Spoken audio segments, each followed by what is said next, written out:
الحمد لله نحمده ونستعينه ونستغفره ونؤمن به ونتوكل عليه ونعوذ بالله من شرور أنفسنا ومن سيئات أعمالنا من يهده الله فلا مضل له ومن يضلله فلا هادي له وأشهد أن لا إله إلا الله وحده لا شريك له وأشهد أن سيدنا وسندنا ونبينا ومولانا محمدا عبده ورسوله صلى الله تعالى عليه وعلى آله وأصحابه وبارك وسلم تسليما كثيرا. أما بعد فأعوذ بالله من الشيطان الرجيم. بسم الله الرحمن الرحيم. قل أعوذ برب الناس ملك الناس إله الناس من شر الوسواس الخناس الذي يوسوس في صدور الناس من الجنة والناس. آمنت بالله صدق الله مولانا العظيم وصدق رسوله النبي الكريم ونحن على ذلك من الشاهدين والشاكرين والحمد لله رب العالمين. بزرگان محترم اور برادران عزیز، یہ قرآن کریم کی آخری سورت ہے جسے سورۃ الناس کہا جاتا ہے، جو میں نے ابھی آپ کے سامنے پڑھی، اور تقریباً ہر مسلمان کو یہ یاد ہوتی ہے، بکثرت نمازوں میں بھی پڑھی جاتی ہے. اس سے پہلے سورۃ الفلق ہے، قل اعوذ برب الفلق من شر ما خلق، اور پچھلے کچھ بیانات میں اس سورۃ الفلق کی بقدر ضرورت تفسیر آپ حضرات کی خدمت میں عرض کر چکا ہوں، اور اس وقت یہ عرض کیا تھا کہ یہ دونوں سورتیں قل اعوذ برب الفلق اور قل اعوذ برب الناس دونوں ایک ہی ساتھ نازل ہوئی ہیں، اور اس وقت نازل ہوئی ہیں جب کچھ یہودیوں نے حضور نبی کریم سرور دو عالم صلی اللہ علیہ وسلم پر جادو کیا تھا، اور اس جادو کے نتیجے میں سرکار دو عالم صلی اللہ علیہ وسلم کو یہ تکلیف ہو گئی تھی کہ بعض اوقات آپ نے کوئی کام کیا ہوتا مگر یہ خیال ہوتا کہ نہیں کیا، تو اس طرح کی صورتحال پیش آتی تھی. تو بعد میں پھر اللہ تبارک و تعالی نے دو فرشتوں کے ذریعے نبی کریم صلی اللہ علیہ وسلم کو اس بات سے باخبر فرمایا کہ آپ پر جادو کیا گیا ہے، اور پھر اس جادو کے توڑ کے لیے یہ دو صورتیں اللہ تبارک و تعالی نے نازل فرمائی. اور بعد میں جس شخص نے جادو کیا تھا وہ ایک کنویں میں کچھ گرہیں باندھ کر جادو دفن کیا گیا تھا. تو نبی کریم صلی اللہ علیہ وسلم کو جب بتا دیا گیا اللہ تعالیٰ کی طرف سے تو آپ نے وہ گرہیں کھولی اور ان دو صورتوں میں سے ہر ایک صورت کی ایک آیت پڑھتے اور گرہ کھولتے، پھر دوسری آیت پڑھتے، دوسری گرہ کھولتے، اس طرح یہاں تک کہ ساری کی ساری گرہیں کھل گئیں اور اللہ تعالیٰ نے پھر اس جادو کے اثر سے آپ کو محفوظ رکھا۔ تو ان میں سے پہلی سورت سورۃ الفلق کی تفسیر پچھلے چند بیانات میں بیچ میں وقفے آ گئے تھے، اس سے پہلے تفصیل کے ساتھ الحمدللہ بیان ہو چکا ہے۔ اب یہ سورۃ الناس ہے۔ سورۃ الفلق میں آپ کو اگر یاد ہو تو اس کا ترجمہ یہ تھا کہ نبی کریم صلی اللہ علیہ وسلم سے اللہ تبارک و تعالیٰ نے فرمایا کہ آپ یہ کہہ دیجئے کہ میں پناہ مانگتا ہوں اس اللہ کی جو صبح کا خالق ہے، صبح کا مالک ہے۔ پناہ مانگتا ہوں ہر اس چیز کے شر سے جو اس نے پیدا کی ہے۔ اور پھر ان میں سے 3 چیزوں کا خاص طور پر ذکر فرمایا تھا کہ اندھیرے کے شر سے جب وہ چھا جائے، اور ان جادوگروں کے شر سے جو گرہوں کے اندر پھونک مار کر جادو کرتے ہیں، اور حسد کرنے والے کے شر سے جب وہ حسد کرے۔ یہ سورہ فلق کا ترجمہ تھا۔ اس دوسری سورت کا ترجمہ یہ ہے کہ حضور نبی کریم سرور عالم صلی اللہ علیہ وسلم سے اللہ تبارک و تعالیٰ فرما رہے ہیں قل، یعنی کہو۔ کیا کہو؟ یہ کہو کہ اعوذ برب الناس، میں پناہ مانگتا ہوں اس ذات کی جو سارے انسانوں کی پروردگار ہے۔ پناہ مانگتا ہوں اس ذات کی جو سارے انسانوں کی پروردگار ہے، ملک الناس جو سارے انسانوں پر بادشاہت رکھے ہوئے ہے، الہ الناس جو سارے انسانوں کی معبود ہے، اس کی پناہ مانگتا ہوں۔ کس چیز سے پناہ مانگتا ہوں؟ من شر الوسواس الخناس، اس شیطان کے شر سے جو دل میں وسوسے ڈالتا ہے اور پیچھے ہٹ جاتا ہے۔ الذی یوسوس فی صدور الناس، جو وسوسے ڈالتا ہے لوگوں کے سینوں میں، من الجنۃ والناس، چاہے وہ شیطانی عمل کرنے والا جنات میں سے ہو یا انسانوں میں سے ہو۔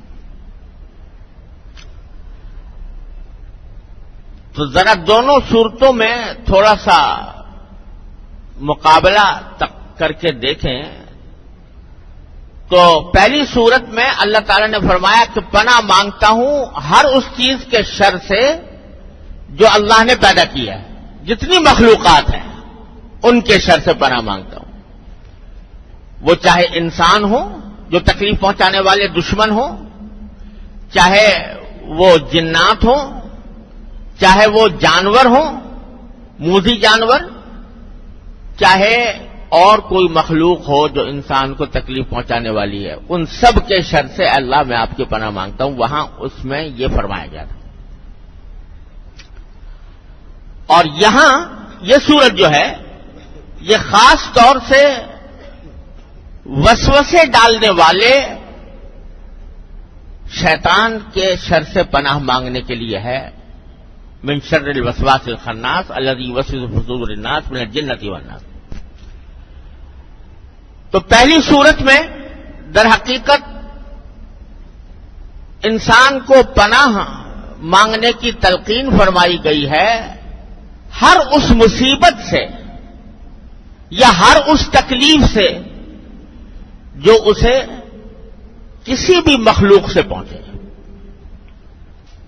انسان دشمن ہے، مثلا کوئی دشمنی پر آمادہ ہے، تکلیف پہنچانا چاہتا ہے، حسد کرنے والا ہے، حسد کر رہا ہے اور حسد کی وجہ سے تکلیف پہنچا رہا ہے، یا اور کوئی اس کو دشمنی ہے جس کی وجہ سے وہ تکلیف پہنچانا چاہتا ہے، یا جانور ہے کوئی تکلیف پہنچانا چاہتا ہے، کوئی ڈاکو ہے، کوئی چور ہے، ان سب کے شر سے پناہ مانگی گئی ہے۔ تو اس میں در حقیقت پناہ مانگی گئی ہے ان مصیبتوں سے اور ان تکلیفوں سے جو انسان کے جسم کو پہنچ سکتی ہیں.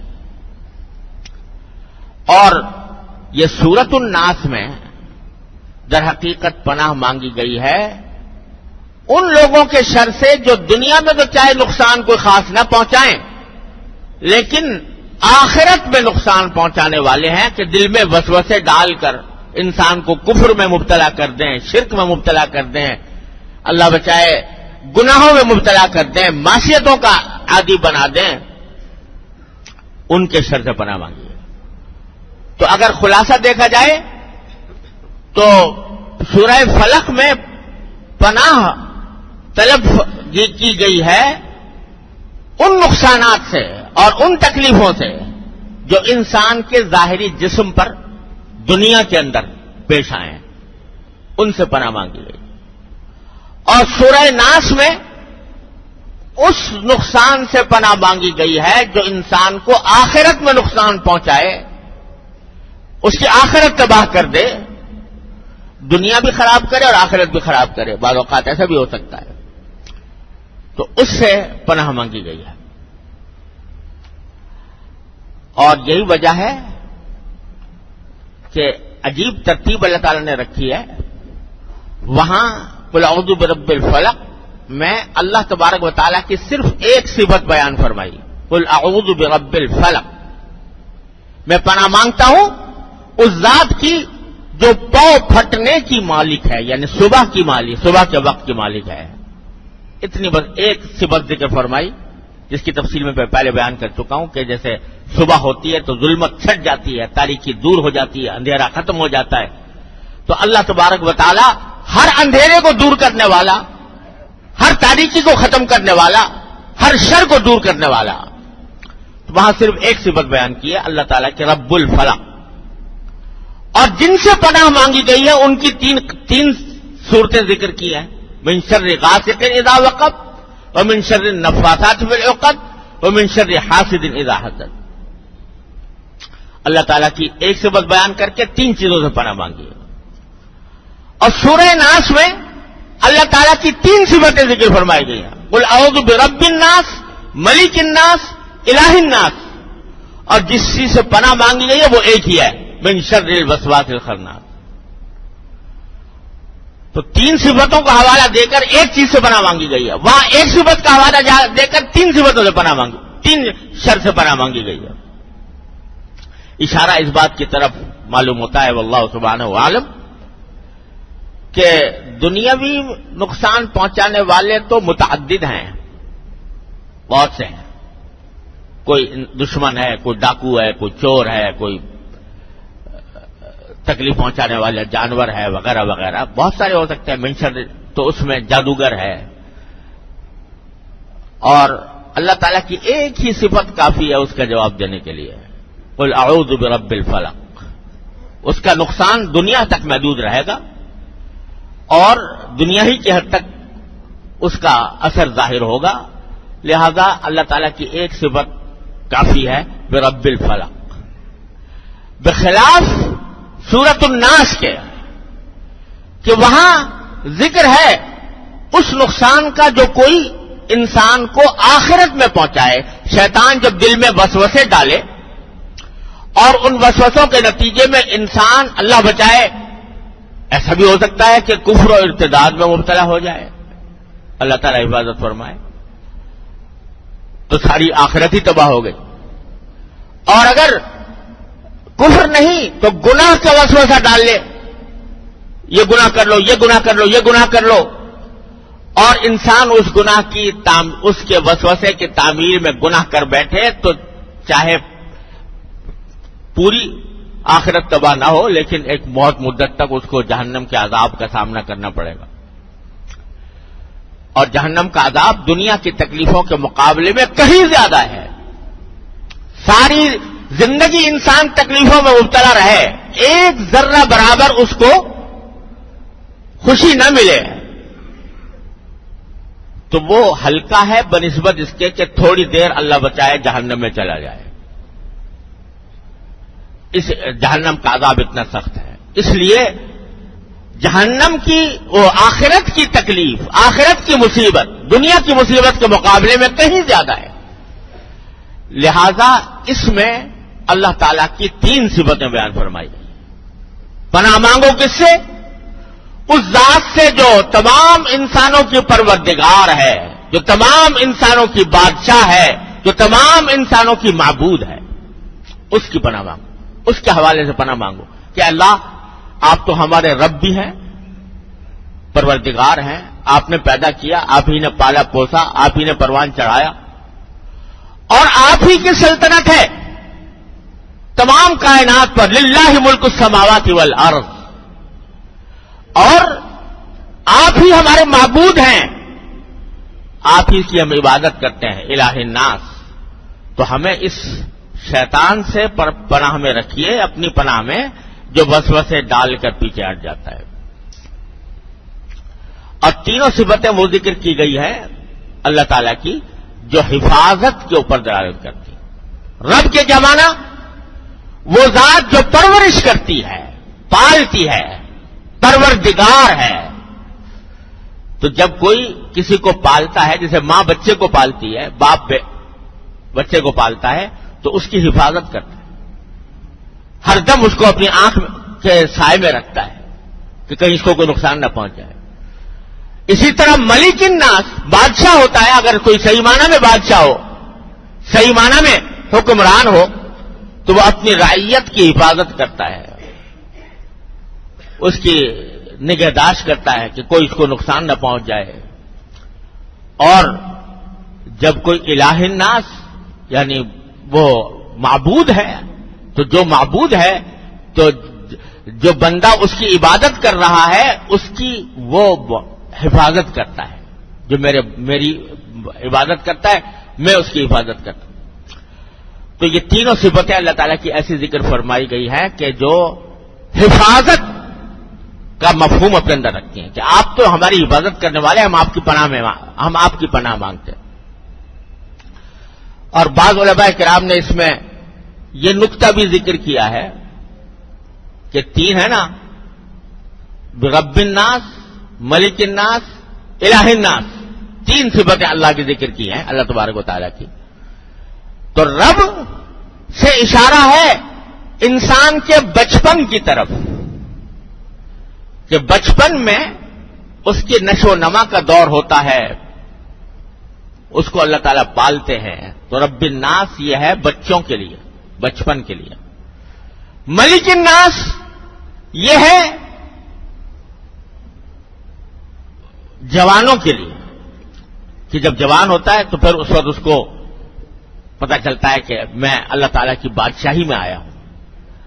اور جب بڑھاپا ہوتا ہے تو بڑھاپے میں آدمی اللہ تعالیٰ کی طرف رجوع کرتا ہے، عبادت میں زیادہ لگتا ہے، تو الہ الناس، تو وہ اس وقت الہ الناس فرمایا گیا. بہرحال خلاصہ یہ کہ اللہ تعالیٰ کی 3 صفتوں کا حوالہ دے کر اللہ تبارک و تعالیٰ تلقین فرما رہے ہیں کہ تم یہ کہو کہ میں پناہ مانگتا ہوں اس ذات کی جو سارے انسانوں کی پروردگار ہے، سارے انسانوں کی بادشاہ ہے، سارے انسانوں کی معبود ہے. پناہ کس سے مانگتا ہوں؟ من شر الوسواس الخناس، اس شیطان کے شر سے جو وسوسے ڈال کر پیچھے ہٹ جاتا ہے. یہ صفت بیان کی ہے شیطان کی. اور حدیث میں اس کی تفصیل آئی ہے. حدیث میں تفصیل یہ آئی ہے کہ شیطان جو ہے یہ ہر انسان کے ساتھ لگا ہوا ہے، اور اس طرح لگا ہوا ہے کہ وقتاً فوقتاً جہاں اس کو موقع ملتا ہے انسان کو گناہ پر آمادہ کرتا رہتا ہے. یہ گناہ کر لو، وہ گناہ کر لو، کوئی نہ محرم سامنے آیا، کوئی چہرہ سامنے نظر آیا تو وہ دل میں وسوسہ ڈالتا ہے کہ اس کو دیکھ کر لذت لے لو. کوئی بات کسی کی نکلی تو اس کے دل میں ڈالتا ہے کہ غیبت کر لو. کوئی موقع آیا تو دل میں ڈالتا ہے کہ جھوٹ بول جاؤ. کوئی موقع آیا تو کہہ رہے بھائی چلو نماز چھوڑ دو. غرض مختلف قسم کے گناہوں پر کا وسوسہ دل میں ڈالتا ہے. اور پیچھے ہٹ جانے کے کیا معنی؟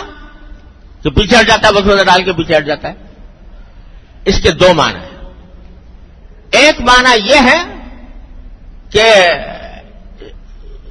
یعنی وسوسہ ڈالتا تو ہے اور ترغیب دیتا ہے کہ بھائی فلاں گناہ کر لو، لیکن گناہ یہ دل میں ڈال کے آدمی کو اس غلط راستے پر لگا کر خود بھاگ جاتا ہے.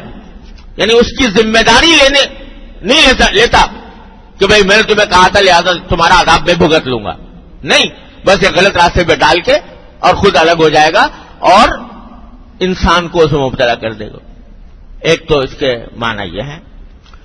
اور دوسرے معنی حدیث میں رسول کریم سرور دو عالم صلی اللہ علیہ وسلم نے ارشاد فرمائے کہ شیطان کا معاملہ یہ ہوتا ہے انسان کے ساتھ کہ وہ اس کے دل میں برے برے خیالات، برے برے ارادے پیدا کرتا ہے، لیکن جو ہی ان ارادوں کے پیدا کرنے کے بعد جو ہی اللہ کا بندہ اللہ تبارک و تعالیٰ کا ذکر کر لیتا ہے تو فوراً پیچھے ہٹ جاتا ہے، بھاگ جاتا ہے. یعنی اللہ تبارک و تعالیٰ اس لفظ کے ذریعے اس بات کی طرف اشارہ کر رہے ہیں کہ ڈرو مت زیادہ اس کے وسوسے سے. یہ جو ہے تو خطرناک، اگر وسوسہ کام کر گیا تمہاری آخرت تباہ کر دے گا، لیکن زیادہ ڈرنے کی بات نہیں، کیونکہ یہ وسوسہ ڈالتا ضرور ہے، لیکن جو ہی تم اللہ تعالیٰ کی طرف رجوع کرو گے، اللہ تعالیٰ کی پناہ مانگو گے، اللہ تعالیٰ کا ذکر کرو گے، یہ پیچھے ہٹ جائے گا. یہ معنی ہے الوسواس الخناس. اسی لیے قرآن کریم نے فرمایا کہ اما ينزغنك من الشیطان نزغ فاستعذ باللہ من الشیطان الرجیم، کہ جب اگر یہ شیطان کی طرف سے کوئی کچوکا لگے، تمہیں لفظ استعمال کیا قرآن کریم نے کچوکا لگے، یعنی وہ تمہارے دل میں کوئی وسوسہ ڈالے، برا ارادہ ڈالے، فوراً اللہ کی پناہ مانگ لو. یا اللہ میں آپ کی پناہ مانگتا ہوں، یہ شیطان میرے دل میں ڈال رہا ہے یہ باتیں، میں آپ کی پناہ مانگتا ہوں. ذکر اللہ تعالیٰ سے کی پناہ مانگ لو، اللہ تعالیٰ کی طرف رجوع کر لو. تو اللہ تعالیٰ کے کی طرف رجوع کرنے کے نتیجے میں اور اللہ کا ذکر کرنے کے نتیجے میں رسول کریم صلی اللہ علیہ وسلم فرماتے ہیں کہ یہ پیچھے ہٹ جائے گا، یہ تمہیں پھر آگے زیادہ نقصان نہیں پہنچا سکتا. تو یہ معنی ہے من شر الوسواس الخناس. فرمایا کہ اس کا تو طریقہ ہی یہ ہے شیطان کا کہ آئے گا، وسوسہ ڈالے گا، ارادہ گناہ کا پیدا کرے گا. اگر بندے نے اللہ کا ذکر نہیں کیا، اللہ تعالیٰ کی طرف رجوع نہیں کیا، اللہ تعالیٰ کو یاد نہیں کیا، وہ اپنے کام میں، اپنے مقصد میں کامیاب ہو جائے گا، تمہیں گناہ میں مبتلا کر دے گا. لیکن اگر اس موقع پر تم اللہ کو یاد کر لو، اللہ کی پناہ لے لو، اللہ سے پناہ مانگ لو، تو یہ شیطان پیچھے ہٹ جائے گا. اور پھر جب موقع ملے گا دوبارہ آئے گا، پھر کسی موقع پر پھر وسوسہ ڈالے گا، پھر اللہ کی پناہ لے لو گے، پھر ذکر کر لو گے، پھر پیچھے ہٹ جائے گا. اور دیکھو یہاں قرآن کریم نے فرمایا خناس کے معنی ہے بہت پیچھے ہٹنے والا. ایک لفظ ہوتا ہے خانس عربی میں جس کے معنی ایک مرتبہ پیچھے ہٹنے والا، اور خناس کے معنی بہت پیچھے، یعنی بار بار پیچھے ہٹنے والا. کیا معنی کہ بار بار حملے کرتا ہے اور بار بار پیچھے ہٹتا ہے. ہر حملے کے موقع پر آسان علاج یہ ہے کہ تم اللہ کی طرف رجوع کرو، اللہ کی پناہ مانگو کہ یا اللہ یہ دل میں خیال آ رہا ہے، مجھے اس کے شر سے محفوظ کر دیجئے اور مجھے ہمت دے دیجئے، مجھے طاقت دے دیجئے کہ میں اس گناہ سے بچ جاؤں. تو نتیجہ یہ کہ پیچھے ہٹ جائے گا، ختم ہو جائے گا. اسی لیے فرمایا ان کید الشیطان کان ضعیفا، شیطان کی جو تدبیر ہے بڑی کمزور ہے. یہ مسلط تو رہتا ہے انسان کے اوپر، لیکن جہاں ذرا آدمی ساؤٹا ہوا، یعنی ذرا جم گیا اس کے مقابلے پر، بیٹھ جاتا ہے، پھر وہ نقصان نہیں پہنچاتا. ان کید الشیطان کان ضعیفا، شیطان کا شر جو ہے بڑا کمزور ہے. دیکھو اللہ تبارک و تعالی کی حکمت اور رحمت سے یہ بات بعید ہے کہ وہ زہر پیدا کرے اور تریاق نہ بتائیں. اللہ تعالیٰ نے جو کوئی بیماری پیدا کی ہے اس کا علاج بھی پیدا کیا. جو کوئی زہر پیدا کیا ہے اس کا تریاق بھی پیدا کیا ہے. تو جب شیطان کو پیدا کیا، شیطان انسان کے لیے ایک زہر ہے، یہ شیطان انسان کے لیے ایک زہر ہے. تو اللہ تعالی کی ذات سے یہ ممکن نہیں تھا، اس کی قدرت سے، اس کی رحمت سے، اس کی حکمت سے یہ ممکن نہیں تھا کہ وہ زہر تو پیدا کرے اور تریاق نہ پیدا کرے. اللہ تعالیٰ نے تو ہر ایک چیز کا تریاق پیدا کیا. میں ایک مرتبہ ایک سفر میں جا رہا تھا جنوبی افریقہ میں، کیپ ٹاؤن کے قریب. گاڑی میں سفر کر رہے تھے تو راستے میں ایک جگہ ایسی آئی کہ ذرا بڑی خوبصورت معلوم ہو رہی تھی، منظر بہت اچھا تھا. تو ہم نے کہا تھا تھوڑی دیر یہاں رک جائیں تو تھوڑی دیر رک کے چلیں گے آگے. رکا تو قریب میں سامنے ایک درخت نظر آیا، ایک درخت، چھوٹا سا درخت تھا، جھاڑی جیسی، بڑی خوبصورت پتے اس کے، بہت خوبصورت، اور ایسے لگ رہا ہے جیسے مخمل کے کچھ پتے ہوتے ہیں اس طرح کے. تو میں اس کی طرف بڑھا اور اس کو ذرا ہاتھ لگانے، جنگلی پودا تھا، ہاتھ لگانے کا ارادہ کیا اس کو ذرا دیکھنے کے لیے کیسا ہے. تو میرے جو ساتھی تھے انہوں نے دم سے مجھے بڑے زور سے روکا کہ مرنا قریب نہ جائیے اس کے. میں نے کہا بھائی کیوں؟ کہا کہ یہ ایسا پودا ہے کہ اس کے اوپر ہاتھ لگاؤ تو اس سے ایسی تکلیف ہوتی ہے جیسے بچھو کے کاٹنے کی ہوتی. اگر اس کو ہاتھ لگا لے انسان تو بچھو کے جیسے کاٹنے سے تکلیف ہوتی ہے، درد ہوتا ہے، اس طرح کی تکلیف ہوتی ہے اسے. تو اس لیے ہاتھ نہ لگائیے اس کو. میں بڑا حیران ہوا اور ساتھ ہی میں نے یہ کہا بھائی یہ تو بڑی خطرناک چیز ہے، آپ نے تو مجھے بتا دیا. تو میں رک گیا اس سے.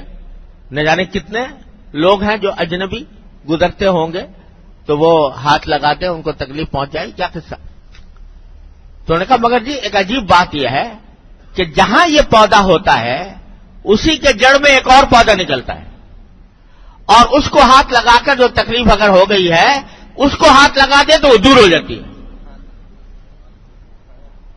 وہ یہ پودا جو ہے یہ اس کو ہاتھ لگاؤ تو بچھو کے کاٹنے کی جیسی لہریں انسان کے اندر پیدا ہو جائیں گی، اور نیچے ایک چھوٹا سا پودا اگا ہوا ہے اس کو ہاتھ لگا دو تو وہ ساری تکلیف دور ہو جائے گی. میں نے کہا تبارک اللہ احسن الخالقین. جو زہر پیدا فرمایا تو اس کا تریاق بھی ساتھ ساتھ موجود ہے اللہ تعالی کی طرف سے. اس کی رحمت اور حکمت کا معاملہ یہ ہے. تو ایک طرف تو مجھے اس وقت یہ عبرت ہوئی کہ دیکھو یہ دیکھنے میں کتنا خوبصورت پودا ہے، اتنا حسین ہے کہ بے ساختہ دل چاہتا ہے اس کے پاس جاؤ، اس کو ہاتھ لگاؤ. دیکھنے میں بڑا حسین ہے لیکن اتنا خطرناک اور اتنا زہریلا ہے کہ بچھو کے کاٹے جیسی لہریں اسے پیدا ہو جاتی ہیں. تو یہ دنیا میں جتنے گناہ ہیں، گناہ دنیا کے اندر ہے، ان سب کی ایک مجسم مثال ہے یہ پودا کہ دیکھنے میں بڑا خوبصورت لگتے ہیں، ایسا معلوم ہوتا ہے کہ اس سے بڑا لطف آئے گا، بڑا مزہ آئے گا، بڑی لذت حاصل ہوگی، لیکن انجام کار وہ زہریلے ہیں، وہ بچھو کے کاٹنے کی طرح کی چیز ہے. ایک تو یہ سبق ملا. دوسرا سبق یہ ملا کہ جس اللہ تعالیٰ جہاں کہیں کوئی زہر پیدا کرتے ہیں اس کا تریاق بھی پیدا فرماتے ہیں، اس کے ازالے کی تدبیر بھی عطا فرماتے ہیں.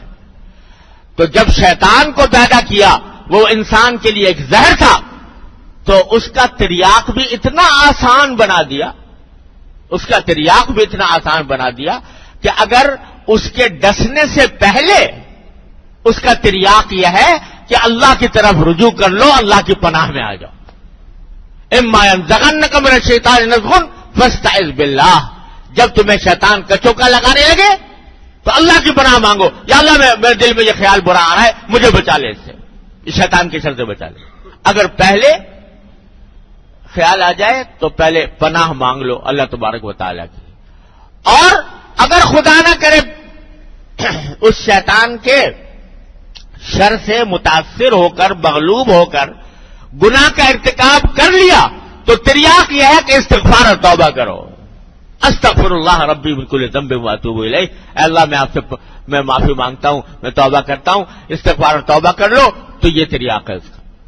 ایک طرف شیطان کا شر ہے اور ہے بڑا خطرناک، لیکن اللہ تبارک و تعالیٰ نے اس سے بچنے کا آسان طریقہ دونوں طرف رکھا ہوا ہے، دائیں بھی اور بائیں بھی، آگے بھی اور پیچھے بھی، کہ آگے یہ کہ پناہ مانگ لو اللہ تبارک و تعالیٰ کی، اور پیچھے یہ کہ اگر خدا نہ کرے مبتلا ہو ہی گئے تو پھر فوراً توبہ اور استغفار کر لو، التائب من الذنب کمن لا ذنب لہ، جو توبہ کر لے اللہ تبارک و تعالیٰ کے حضور گناہوں سے وہ ایسا ہو جاتا ہے جیسے کہ گناہ کیا ہی نہیں تھا۔ تو یہ ہے مفہوم قل اعوذ برب الناس ملک الناس الہ الناس من شر الوسواس الخناس، اس ظالم کے شر سے جو وسوسے ڈال کر پیچھے ہٹ جاتا ہے۔ اللہ تبارک و تعالیٰ اپنے فضل و کرم اپنی رحمت سے ہم سب کو اس کے شر سے محفوظ رکھے۔ کچھ اور آیت سورت کا حصہ باقی ہے، انشاءاللہ اللہ تعالیٰ نے زندگی عطا فرمائی تو اگلے جمعے میں تکمیل کروں گا، وقت ختم ہو چکا ہے۔ وآخر دعوانا الحمد